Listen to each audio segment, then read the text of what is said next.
Ingantaccen magani game da cuta ta macijin ciki da tsutsar ciki da duk wani abu wanda yake ciki wanda ya hana mutum zama lafiya. Kun san dai tsutsar ciki da macijin ciki yanda suke. Ingantaccen bayanin yanda za ka haɗa magani da wanda za ka yi amfani da shi kada a manta da following da liking da sharing don yan uwa su amfana. Allah sa mu dace.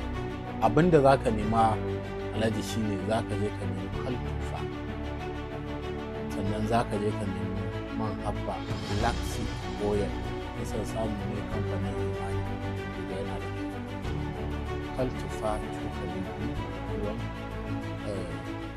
black seed oil cokali biyu, za ka haɗa su ka juya su sai ka zuba su sai ka zuba ruwan zafi.